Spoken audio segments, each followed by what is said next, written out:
বিজেপিৰ টাংনি মণ্ডলৰ নৱনিৰ্বাচিত সভাপতিক আনুষ্ঠানিকভাৱে সম্বৰ্ধনা।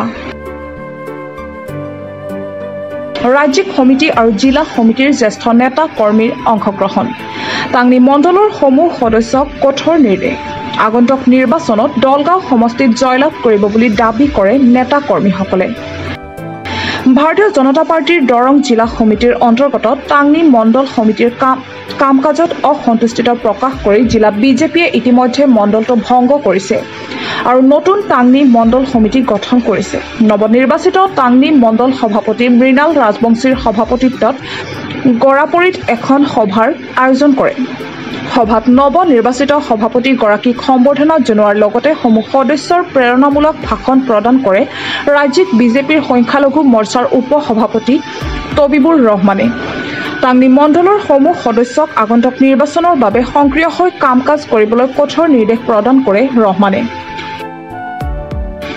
ইয়াৰ উপৰিও 2026 বিধানসভা নিৰ্বাচিত দলগাঁও সমষ্টিত ভাৰতীয় জনতা পাৰ্টিৰ সমৰ্থিত প্ৰাৰ্থীয়ে জয়লাভ কৰিব বুলি দাবী কৰাৰ লগতে বিৰোধী কংগ্ৰেছ দলক তীব্ৰ সমালোচনা কৰে দৰং জিলা বিজেপিৰ উপ সভাপতি চন্দন শইকীয়াই।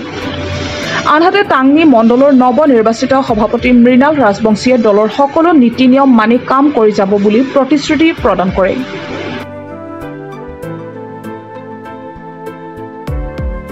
বিজেপিৰ স্থিতি আমি সাংগঠনিক ভেটিটো সবল কৰাৰ প্ৰয়াসত আছো আৰু সংখ্যালঘু মানুহখিনিৰ আমি যথেষ্টখিনি সঁহাৰি পাইছো আৰু এই সময়ত আমাৰ এটা মিত্ৰজোঁটৰ কথা এটা আহি পৰে।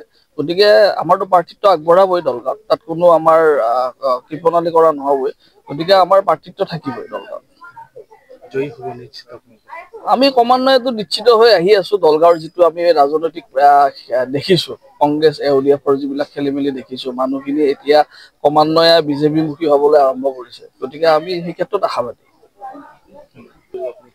মই মানে কি আৰু এজন বিজেপিৰ এজন যি নতুন মণ্ডল সভাপতি হিচাপে বা এজন কাৰ্যকৰ্তা হিচাপে দলটোক কেনেকৈ আগুৱাই নিব পাৰোঁ, অনাগত দিনত বুথ লেভেলৰ পৰা আৰম্ভ কৰি মণ্ডল পৰ্যায় আমি কেনেকৈ আগবঢ়াই লৈ যাব পাৰোঁ, কেনেকৈ আমাৰ ভোটৰ ভেটিটো মজবুত কৰিব পাৰোঁ, কেনেকৈ আমি সাধাৰণ মানুহৰ লগত মিলি কেনেকৈ তেওঁলোকক আমি আকৃষ্ট কৰি আমাৰ দলৰ প্ৰতি আমি আগবঢ়াই লৈ আহিব পাৰোঁ, এয়ে প্ৰধান উদ্দেশ্য।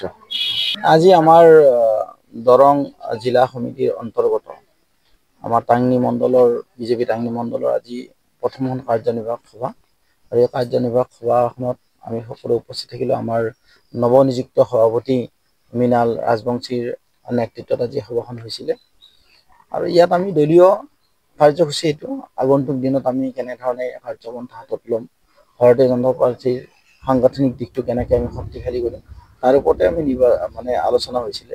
আৰু বিশেষকৈ ভাৰতীয় জনতা পাৰ্টি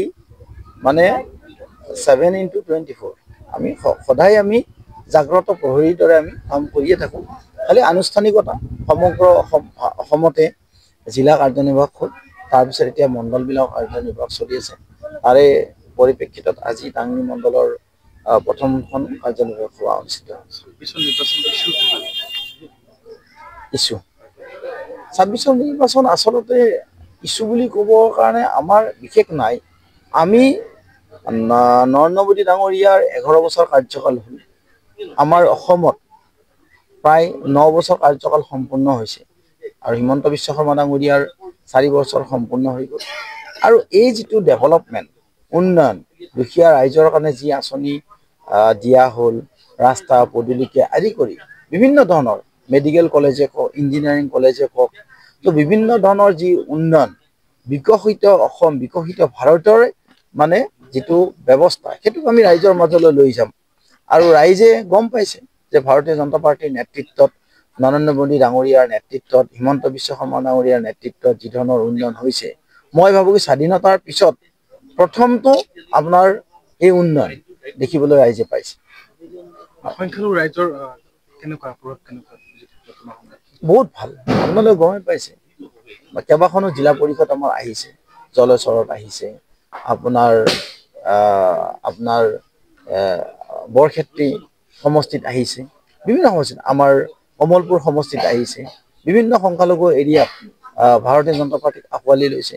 আগৰ দৰে নাই, এতিয়া কংগ্ৰেছে যে মিছা কথা কৈছিলে সেই কথাটো প্ৰমাণ হৈ গ'লতো। ৰাইজে গম পাই উঠিছে, আবুৱা বাঢ়ি দিয়ে, তেওঁলোকে কেৱল প্ৰতাৰণা কৰে, কেৱল ভোট বেংকৰ ৰাজনীতি কৰে। এইটো গম পাই গ'ল। সেইকাৰণে ভাৰতীয় জনতা পাৰ্টিক সংখ্যালঘু ৰাইজেও আঁকোৱালি লৈছে আৰু 2026 চনত দেখিব আপোনালোকে সংখ্যালঘু ৰাইজে হিয়া উজাৰি ভোট দিব।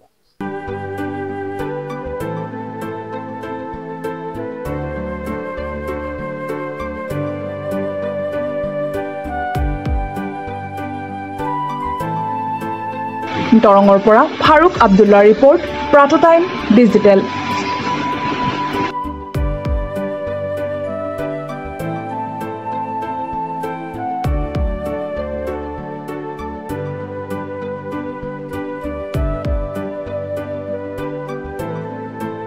অসমৰ সংবাদ জগতখনৰ বাবে এক সুখৰ খবৰ।